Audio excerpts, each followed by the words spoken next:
Hey, hi, everybody. How are you guys doing? Sorry to have been disappeared for a while. I went to place my daughter in the university. She's now studying her first year in the University of Sussex in the UK.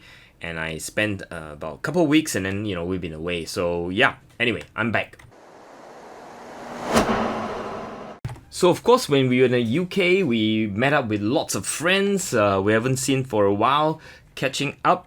We went for long walks. Getting ready to enjoy our empty nest home, and we have to rebuild the relationship in some ways. Hopefully, it gets even stronger from here. Definitely, we'll enjoy a lot of time, just the two of us and our doggy. We do have a doggy at home. And it should be fun, but of course it takes a bit of adjustment of some sort. So pray for us and wish us good luck and all that. It's a new phase.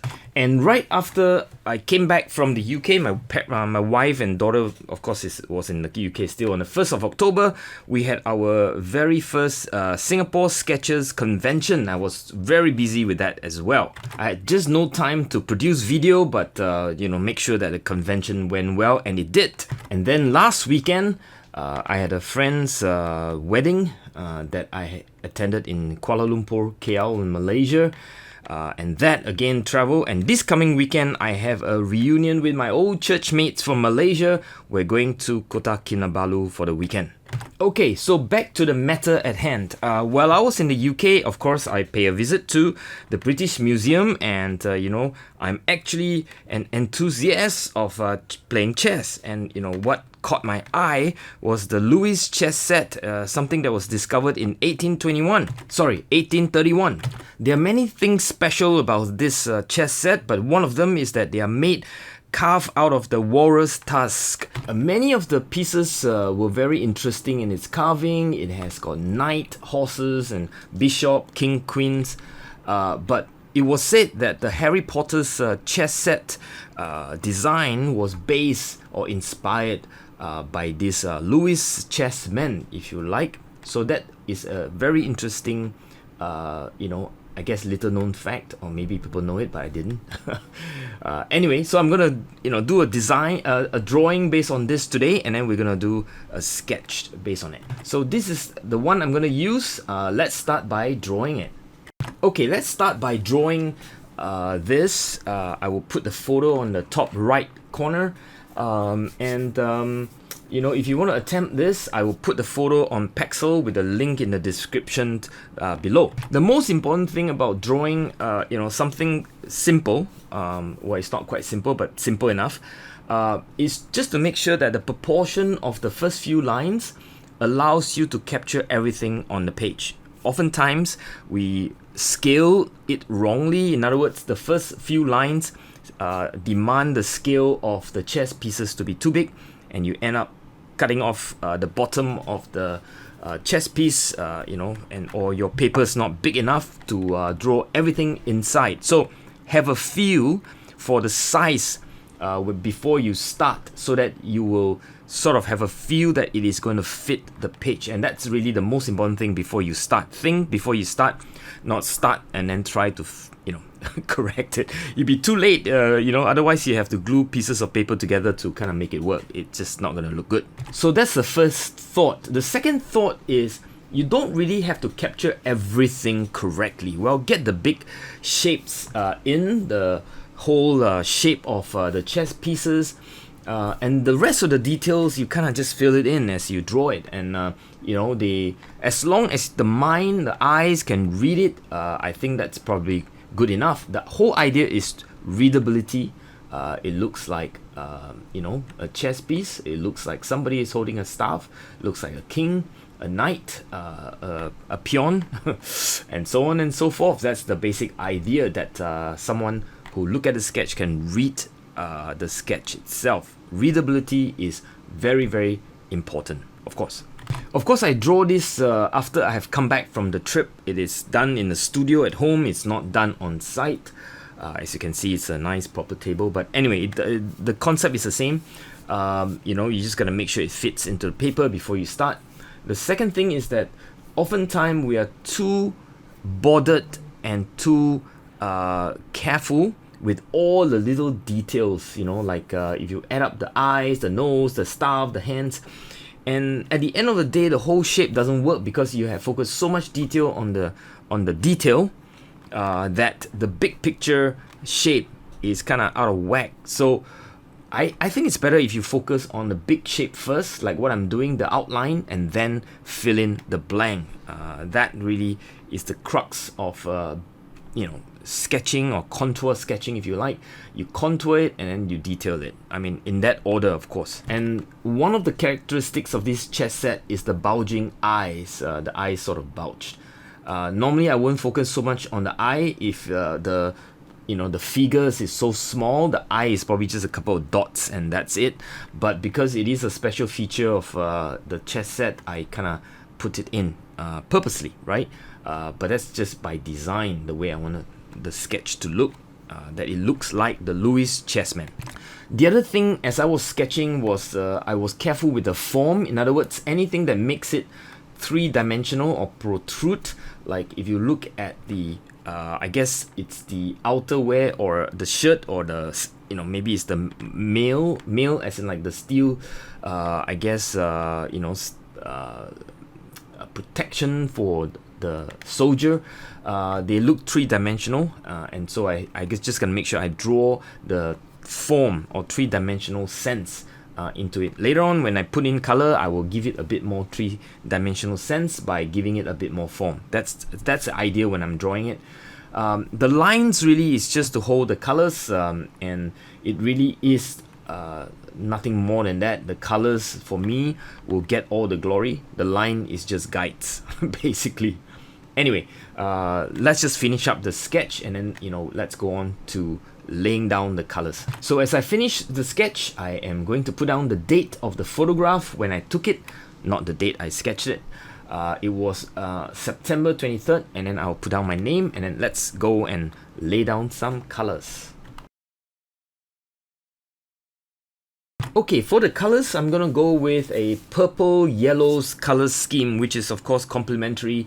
I haven't sketched for a little while, so I'm gonna spritz away my set, just activating the colors. I'm gonna lay down the background first by giving it a sort of darkish background to make the chess pieces pop. I know the photograph doesn't show it, but I guess this is artistic license. Making the background darker than it is, and intentionally stretching the contrast of values, right? Darker, and then lighter. In the case here, you will see me putting something very dark at the end to really stretch the contrast. But anyway, let's put down the background, which is a combination of red and a dash of green. They are both staining color, permanent alizarin crimson and phthalo green blue shade, and that gives me a pretty dark background. Probably in a scale of 1 to 5, it will be a 4.5, thereabout. Alright, the chess set itself will be sort of yellow orangey color. I'm going to use a combination of lemon yellow, new gamboge, quinacridone gold, and for the shaded area I'm going to add in burnt sienna and maybe a dash of a bit of a black, if you like, just to darken it, and I think that's about it, just to give it some variety of the yellow sort. Okay, so while I'm doing that, maybe I'll give you a little tip on travel sketching. Sometimes we are too ambitious with our sketch. We like to sketch like a million things into a single page. Here I really want to encourage you to think simple and think objects. If a sketch has more than 7 complex shapes in it, I think you are chewing too much, and you probably will be struggling to finish the sketch. Well, especially if you're traveling and you are with family and you really want to get that sketch done in 20, 30, 40 minutes, let's say. To spend 2 hours is probably unfair to family members who doesn't sketch with you when you are traveling. and it's unreasonable to expect a 2-hour stop at every sort of place you want to sketch. So I really encourage you to think simple and fill your sketchbook with things that gives you memories and pleasure. And one of the ways is just to keep it simple and to not capture too much in one page. Well, especially if you're starting out and a beginner, it's even harder. You will make a mistake of trying to chew too much, take on too much in one go. But I really encourage you to think simple and think, easy to finish in 30 minutes. And then it doesn't really intrude into your travel time, so to speak. This is really especially true when you're traveling with other people who are non-sketchers. One of the ways, of course, is to take a photo and then finish the sketch later on, assuming you have started laying down some lines or even some colors, and 30 minutes up, take the photograph and then finish it in the hotel or somewhere else at your leisure.